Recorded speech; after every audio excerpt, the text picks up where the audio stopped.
You're watching a special edition of CBS3's Live at 5 from Bayfront Festival Park with Kristen Vake, Kelly Hinseth, and Dave Anderson on Live Local CBS3. Welcome to the CBS3 News Live at 5. Grandma's Marathon is now a little over 12 hours away, and the energy is already buzzing here in Duluth. The flag is raised, and crews have begun mapping the route. And here in Bayfront Festival Park, runners will soon be gathering for the William A. Irvin 5K race. And CBS3's Kelly Hinseth will join us live from the starting line in just a few minutes. Happy Friday to you all. Thank you so much for joining us. We are here live at Bayfront Festival Park. I'm Kristen Vake, and we are so excited to be out here on this beautiful night, bringing you all things Grandma's Marathon weekend. And of course, planning for Grandma's Marathon starts early each year, with a lot of work getting done in the fall and winter months. But this year, with restrictions changing every few months, a wrench was thrown into the process as organizers didn't know what the summer would bring. CBS3's Jenna Wells learned what hoops race organizers had to jump through for 2021 as the race is now back to nearly normal. A Grandma's Marathon year unlike any other, and a planning process to match. It's been challenging, but it's been exciting too. The race's marketing and PR director, Zach Schneider, says for months, planning the event was difficult when organizers didn't know exactly what they were planning for. The 2021 Grandma's Marathon might be the 10th or 11th, 12th iteration of Grandma's Marathon. We redesigned the entire weekend to fit within the COVID protocols. What they knew for sure was the marathon had to happen this year in some capacity. From the very get-go, our focus was how do we make this race happen, and we were prepared to eliminate a lot of things and be very restrictive if we had to. We wanted Grandma's Marathon this year to be a sign of optimism and a sign of things that could be possible even in the post-pandemic world. Schneider says thankfully marathon organizers have a good relationship with the Minnesota Department of Health and state and local leaders, which was helpful but still left some unanswered questions. That we were working with a lot of smart people and a lot of people who wanted this to happen, but no one could tell us what June was going to bring. He says a valuable lesson the team learned was to be adaptable and how to work on short notice with the ever-changing guidelines.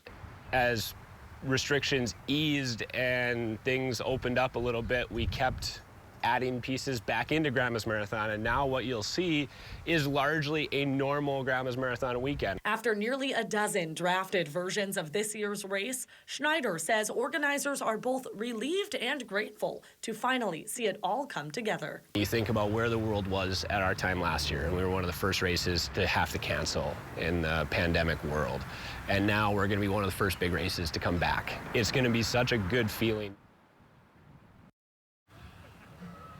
Schneider says he hopes this year's marathon can set an example on a nationwide scale about how to handle hosting large events once again. And while it took organizers a lot of prep and planning, it also takes runners a lot of prep and planning to get into running shape. CBS3 Sports Director Kelly Hinseth joins us live now to speak to an expert about a few last-minute tips for runners on the eve of the big event. Hey, Kelly.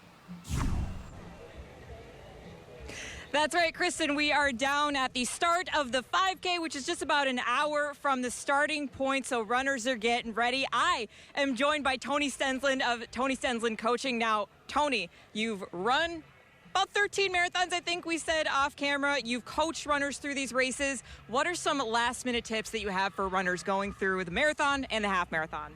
I think the main thing is don't do anything new. You know, try to stick with what you've done for some of your long runs beforehand. Be comfortable, pick out your clothing, be comfortable with what you're eating, make sure that nothing changes there, and be confident too, and trust your training. We were talking about weather tomorrow and, you know, what is ideal running weather. When you look at the forecast for tomorrow, what do you think as a coach? Is it good? Is it bad? Like, how should people dress? I think it's going to be pretty nice for the runners, actually. Good for the spectators, too, which is kind of a rare thing to have it both ways. But I'm excited for the runners, a little cooler than what we've had the last couple of days, and we want that. We want a little cooler weather for everybody starting, especially the marathoners, too. Yeah, it's definitely different from the last 2 weekends that we've had. We've lucked out this year with the coming forecast. Now, in terms of kind of the pre-race jitters are setting and maybe tonight for runners, how do you kind of keep that mentality of like trusting the process, trusting your training? What do you tell your runners to keep them kind of confident in starting tomorrow? I tell them that nerves are good. If you're nervous, good, because to me, if you're nervous, that means you care. And you should care when you're on the starting line. And think of the race as a celebration of all the work that you've put in. 3 months of training, 6 months of training, a year of training. Maybe this is an entire lifestyle change. You know, be confident in how the journey that you've taken and celebrate it. Absolutely. Well, we are wishing all the runners best of luck. And as we were talking about ideal weather for tomorrow, I'm going to send it over to Dave with a first look at our forecast. Dave? Well, it certainly is windy here at Bayfront Park, and that kicking up of the winds is also helping to drive a pretty bad fire danger out for our region right now. Warm temperatures, dry weather, and wind all conspiring to give us near critical fire dangers for some parts of our area and straight up critical fire danger for others, and even a red flag warning for most of the region. So mind your P's and Q's with fire as we go through the overnight hours. It's going to stay fair tonight, except for a slight chance later on tonight for a couple of rain showers. We're still talking about a small low and a cold front coming through, and we're still eyeing up that 20% late in the Friday chance for showers and storms we've been talking about. Best window of opportunity there is about 9 p.m. to midnight, and then higher pressure settles in for tomorrow for race day. It should be picture perfect. It should be clear to partly cloudy. We'll start around 50 degrees near race time and then finish the day at 72. So the heat, the least of our concerns, and Marathon Day followed by Father's Day on Sunday, which will have a different style of weather. We'll go from fair to foul, and I'll talk more about that in more detail in just a few more minutes. All right, thanks, Dave. And now here's a live look at the can of worms, as traffic might be a bit chaotic throughout the weekend as road closures will start tonight. Now, organizers are mostly concerned about the can of worms here, where Interstate 35 in and out of Duluth reduces to a single lane. You can visit our website to get all the details about further road closures and travel impacts. And joining us now live from the CBS3 studio is Natalie Grant with a rundown of today's top stories. Natalie. Like you guys are having a lot of fun out there, but first let's get into today's top local stories. Tonight there's bad news for people on the northern border as Canada has decided to extend the closure through July 21st. Canada's public safety minister says the restrictions on non-essential travel will stay in place for another month. He says the decision was made in coordination with the U.S. and keeping the goal of Canadians safe. The closure has hit northern businesses hard, cutting traffic to almost nothing. And tonight, after 3 people died in crashes in Itasca County, the intersection in just this last month, community leaders are now working on a safety solution. Tonight at 6, we're learning more about how the groups are working to meet the community's demands for these improvements. A longtime Duluth police canine is hanging up his leash. Officer Rob Hurst announced Canine Hondo's retirement earlier this morning. The two have patrolled Duluth together for the past 6 years. While Hondo's specialty was explosion detection, he was also served as a way to connect with the community. The Hurst and Hondo duo is known for making public appearances and sharing their experience on the force on social media. We'll have much more coming up tonight on the CBS3 News at 6 and 10. But for now, I'll send things back out to Bayfront Park for more Grandma's Marathon fun. Kristen. Thank you, Natalie. And still to come on this special edition of Live at 5, you sent us your photos. And after the break, we are going to wish some runners good luck. Stay with us. Welcome back to the CBS3 News Live at 5. As runners get ready for Saturday's big race, food is a crucial part of the prep work.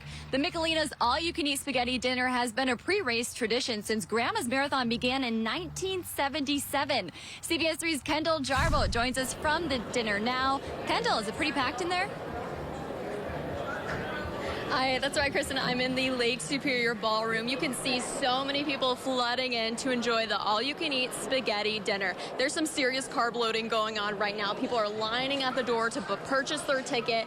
They come over to this area and stock up on spaghetti, bread, Caesar salad. Some fun facts for you. It took 2,000 pounds of dry noodles to make enough spaghetti for tonight's dinner.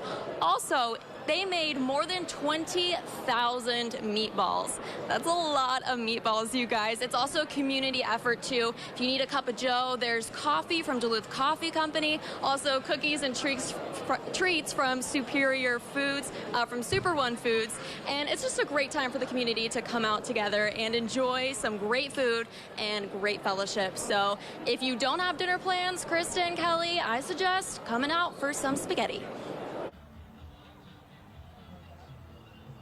All right. Thanks, Kendall. Kelly, you ready to meet some of tomorrow's runners? Oh, absolutely. All right. We asked you, the viewers, to send us some photos and wish your favorite runner good luck. And first up, we have Nathan Miller from Spring Lake Park. Good luck to Nathan, who is running his second Grandma's Marathon and is running for the American Cancer Society. Such a great cause. Good luck, Nathan. Next, we have Kellen Towers. Good luck to the Proctor High Schooler, who is only 14, running the half marathon tomorrow. Good luck, Kellen. And we want to wish good luck to Katie Krueger from Marysville, Ohio. She wanted to run her first marathon before turning 18, and she and her dad will be achieving that goal tomorrow. And hey, just ahead of Father's Day. Sounds like a good gift to me. Yes, much to celebrate this Sunday. And finally, good luck to Kyra Crowston from St. Paul. She's only been running for 2 years. Only 2 years. That's a long time. Tomorrow will be her first marathon. Best of luck.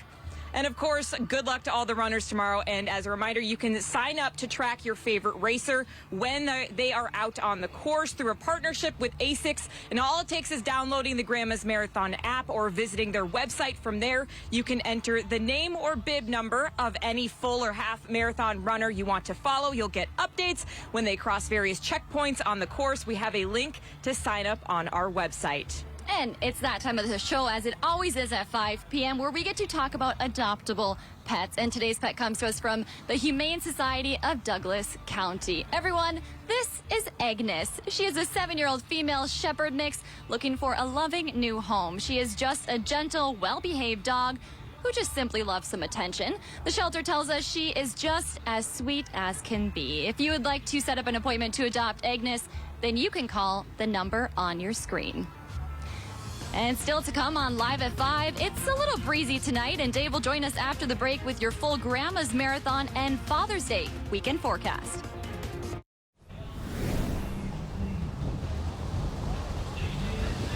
Well, things are starting to kick up a notch here down at Bayfront Park as the music has started and the runners for the 5K are getting all antsy and get towards the starting line. And the weather, it's just fine. Yeah, it's a little bit windy, but it's not overly warm.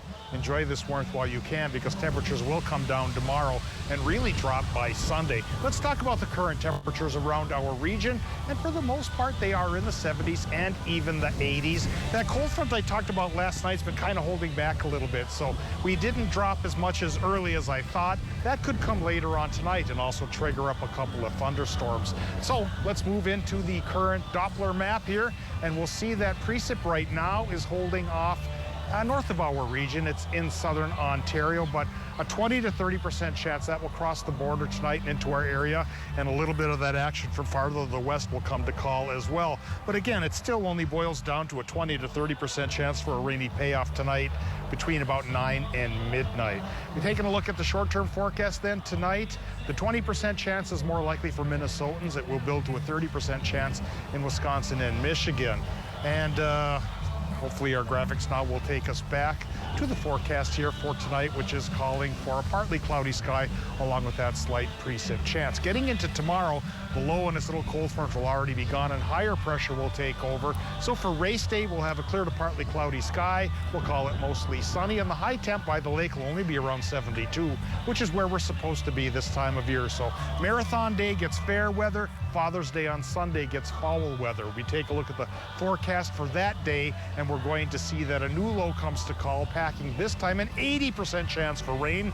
And this rain may actually help dent our drought a little bit. We're looking at a quarter to a half inch of rain on Sunday. Now let's take a look at the forecast for tonight.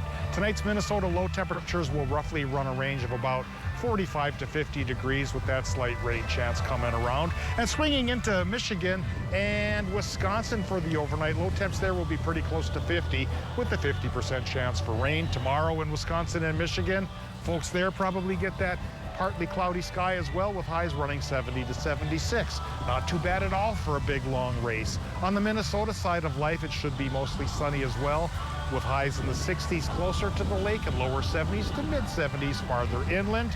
Our extended forecast, it is calling for a cool down along with that rain chance on Sunday.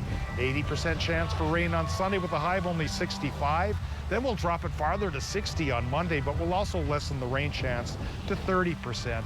And if 60 seem too cool, well, we'll make you have one more day of it on Tuesday, but the sun will also come back out. And that sunshine then will push us back towards perkier temperatures, 75 to 80 possible Wednesday, Thursday, and Friday, with more sunshine than anything else. And so that wraps up our weather. We'll toss things over to Kelly for more. Thanks, Dave. Well, it will be one major return to the sport of running this weekend for one out-of-state Grandma's Marathoner. Her story. On the surface, Megan Stouts looks like a typical competitive marathoner in her prime. When she started, it was just all for fun. I was a very slow runner in middle school and high school. I did cross-country track, but very socially. Now 26 years old, a registered dietitian with 6 marathons under her belt. And last year, she qualified for Boston with a 3-hour, 18-minute finish. I was on like the top of the world. But then COVID hit. Not only that, Stouts noticed changes. Not good ones. Started noticing a sore on my tongue. It was cause for concern. The pain got worse and worse to the point in where I really couldn't eat without a lot of pain. It turned out to be tongue cancer that also spread to Stouts' lymph nodes. It was the last thing I ever expected.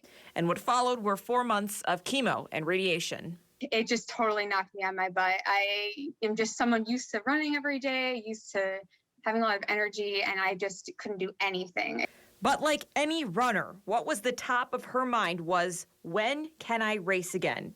In December, she was cleared to walk. I walked 1 block, and then the next day I walked 2 blocks, and then 3 blocks. And then after about a month or so, I started to run for like a minute. I called my family, I texted my friends. And this Saturday, she's running Grandma's Marathon. We never know how much time we have to achieve the things we want to achieve. Because she can. Excited that I have the opportunity to try to keep going and keep improving. Well, Megan's goal is to get back where she was prior to her diagnosis, but she's just happy to be able to get out and lace up again. Best of luck to you, Megan. Still to come, live music will be underway tonight at 6 here at Bayfront Park. And after the break, we are joined by one of this weekend's musical acts. You won't want to miss it.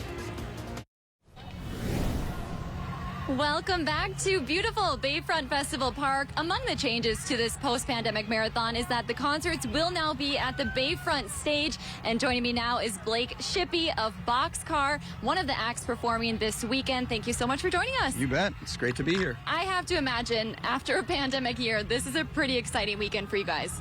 I think for a lot of musicians, actually, just having live music back and seeing people's faces is a pretty exciting time, I think, for the whole community, for everybody, and it feels, and to answer your question, yes, it feels fun to play. So, musical acts got really creative during the pandemic. How did Boxcar handle the no in-person events? Well, we actually did personally, for me, I did a lot of writing, so I wrote a lot of new music, which will go into works of an album here coming in the next year, but we also released a covers project where we went into the studio and laid down 11 or 12 tracks of just other people's music. So that was a good way to stay, healthy in music and being involved and safe. Yeah. Well, I would say Bayfront is a pretty great comeback venue. What are you most looking forward to this weekend?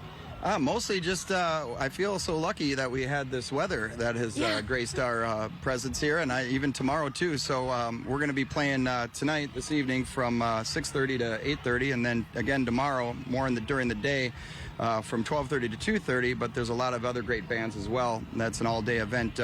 But mostly what I'm just looking for is just people to be able to be out and feel the weather and be amongst a community and having fun and relaxed. It really does feel good to be kind of past the whole lockdown stage. And here's some good music as well. Oh, for sure. Wow, yeah. That's the bonus. Yes. For sure. Well, thank you so much, Blake, Absolutely. for joining us. And we will be right back after the break. Stay with us. Welcome back. One longtime Missouri racer has a very unique Grandma's Marathon tradition, one many of us would never dream of taking on. You'll understand when I tell you this. Yeah. Eric Strand has been running Grandma's Marathon since the year 2000, but about 10 years ago, he started doing what he's coined Grandma's Double. He wakes up around 3 a.m. on the day of the race, running 26.2 miles from Canal Park to the starting line. Then he turns around and runs the course again with the rest of the athletes. And for those of you at home, that adds up to 52.4 miles. I'm already tired. Strand said this tradition all started when he began running longer races like a 100-miler in Colorado. And tonight at 6, we will hear from Strand and how excited he is to be back in Duluth for this year's race. Best of luck to him. Best of luck. Absolutely. And thoughts and prayers. That's incredible. And best of luck to all the racers. And coming up tonight at 6, we continue our live coverage of Grandma's Marathon weekend when the William A. Irvin 5K kicks off here in Bayfront Festival Park. We'll be live at the start, and Kelly will keep us up to date on tonight's top finishers. Thank you so much for joining us. That's your news at 5. The CBS Evening News is next. We'll see you right back here at 6 o'clock.